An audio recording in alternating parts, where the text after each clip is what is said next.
A new vest design could cut cancer risk for astronauts heading beyond Earth's protective field. This is Fascinating Frontiers, episode 173. The vest uses layered materials to block high-energy particles that penetrate spacecraft walls during long missions. Researchers tested prototypes showing measurable dose reduction for crews traveling to Mars or beyond the magnetosphere. The design targets galactic cosmic rays that current hull shielding leaves unaddressed. Follow-up trials will measure performance in simulated deep space radiation environments before any flight hardware decisions. Engineers focused on materials that remain lightweight while providing consistent protection across different particle energies. The vest is intended as a wearable supplement rather than a replacement for spacecraft shielding. Data from the prototype tests indicate lower absorbed doses in key body areas during exposure periods. Now shifting to conditions on Earth itself. Landsat satellite images spanning decades reveal how breeding colonies shift when fast ice breaks up earlier each season. Scientists track colony locations and sizes to map which sites remain stable and which are abandoned. The data helps separate natural variability from longer-term ice loss trends around Antarctica. Continued monitoring will show whether colonies can relocate fast enough to match the changing coastline. Images captured over multiple decades allow comparison of colony positions relative to the ice edge at consistent times of year. Researchers examine both the timing of ice breakup and the distance colonies must travel to reach stable breeding platforms. The analysis distinguishes short-term fluctuations from sustained changes in ice duration. On a different note, new models are revealing how entire galaxies keep their centers in balance over billions of years. A team at the Leibniz Institute for Astrophysics Potsdam ran high-resolution galaxy models that couple central black holes with their surrounding stellar disks. The runs show gas inflows and stellar feedback keep the central regions growing in step over billions of years. The models reproduce observed Milky Way properties such as the boxy bulge and nuclear star cluster. Next steps include comparing the simulated stellar populations with upcoming spectroscopic surveys. The simulations incorporate both gravitational dynamics and gas cooling processes at high spatial resolution. Results indicate that feedback from the central black hole regulates the rate of new star formation in the inner galaxy. The modeled stellar orbits match the observed boxy shape of the Milky Way bulge. Understanding how galaxies grow pairs naturally with the infrastructure that lets us study them from afar. The new dish at the Goldstone complex adds capacity to the 34-meter subnet used for tracking missions across the solar system. It joins 3 existing antennas and will support more than 40 active spacecraft once commissioned. Engineers completed integration and began initial pointing tests this month. The addition helps maintain continuous coverage as multiple Mars and outer planet missions operate simultaneously. The antenna increases the network's ability to receive weak signals from distant probes without extending existing observation schedules. Commissioning activities include calibration of the radio frequency systems and verification of tracking accuracy. Once operational, the new dish will share the load during periods when several spacecraft require simultaneous contact. More listening power on the ground comes at a time when we are learning how quickly planet-forming material can disappear.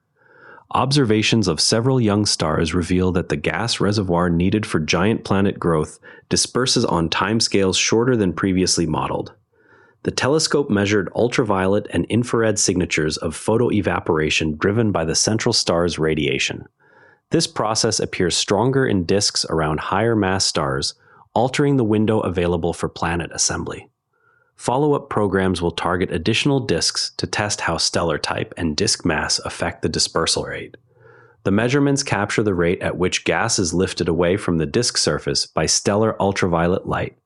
Disks around more massive stars show faster gas loss, narrowing the time available for cores to accrete thick atmospheres. The findings adjust earlier estimates of how long the gas phase lasts in typical planet-forming environments. JWST observations of dispersing planet-forming disks show that the gas giant formation window can close in just a few million years. The telescope captured direct tracers of ultraviolet-driven winds leaving the disk surface, confirming that stellar radiation, not just internal turbulence, removes the raw material. This tightens the timeline models must satisfy and raises the question of how often massive planets still manage to form. What fraction of disks lose their gas before cores can accrete thick envelopes? Picture a disk of gas and dust around a young star the size of our entire solar system. Now shrink that disk until its outer edge sits inside the orbit of Jupiter, and you have the typical scale where gas giants must finish forming. Inside that compact region, the central star's ultraviolet light heats the disk surface to thousands of degrees, launching a wind that carries away hundreds of Earth masses of material each million years. The process is fastest near the star, so the inner disk empties first while the outer regions linger, creating a shrinking reservoir that planets must tap before it vanishes. One surprising measurement from recent observations shows some disks lose half their gas in under 3 million years, a timescale shorter than the orbital period of Neptune around our own sun. Yet we still do not know why a few disks retain gas far longer than their neighbors, even when the stars appear nearly identical. The unanswered question is whether an unseen companion or a different magnetic field geometry can suppress the wind and buy extra time for planet growth. Models must now account for the possibility that only a narrow subset of disks survive long enough for giant planets to assemble their envelopes. Observations continue to reveal that the dispersal mechanism operates across a range of stellar masses, yet the exact efficiency remains difficult to predict from star properties alone. Future datasets will test whether external factors such as nearby massive stars can accelerate or slow the loss of gas in otherwise similar systems. With planet formation timelines tightening, it is worth noting how future explorers might one day recycle what they already have on the Moon. The agency will name the final phase winners of its Lunar Recycle Challenge on August 28th at the University of Alabama. The competition asked teams to design systems that turn non-metabolic waste into usable resources for future lunar bases. Finalists have been testing prototypes that process plastics, metals, and other station trash. The results will inform technology roadmaps for sustained surface operations. The event will take place at the University of Alabama's Lee Styslinger College of Engineering in Tuscaloosa. Teams developed hardware capable of handling waste streams that do not include crew metabolic output. Prototype evaluations focused on conversion efficiency and reliability under simulated lunar conditions. While hardware challenges continue, a new academic program is preparing the next generation to tackle them. Several colleges are combining courses in engineering, planetary science, and policy into a single minor available starting next academic year. Students will complete a capstone project that can involve mission design, data analysis, or science communication. Faculty from multiple departments develop the curriculum to prepare graduates for roles at NASA, commercial space firms, and research institutes. Enrollment opens this fall for the 2026 to 2027 catalog. The program draws on existing courses across engineering, science, and social science departments to create an integrated pathway. Capstone options allow students to choose between hardware design projects, analysis of mission data sets, or public outreach activities. The curriculum was shaped by faculty input to align with workforce needs at government agencies and private companies. Registration for the first cohort begins during the upcoming fall enrollment period. Before we go, keep an eye on follow-up JWST targets that will test how stellar type and disk mass affect gas dispersal rates. That covers today's space and science news. Share this with a fellow space enthusiast if you found it interesting. I'm Patrick in Vancouver. See you tomorrow. And if you'd rather watch than listen, find us on YouTube at NARA Network.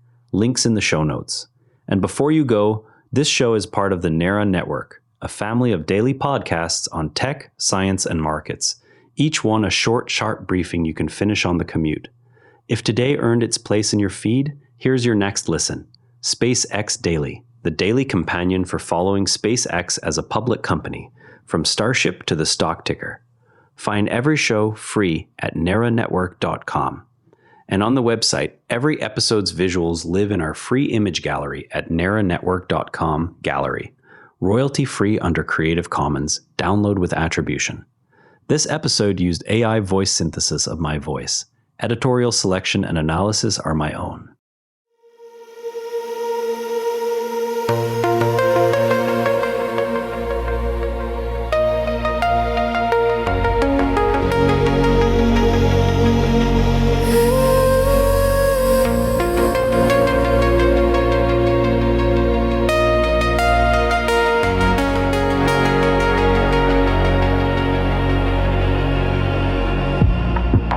drifting softly through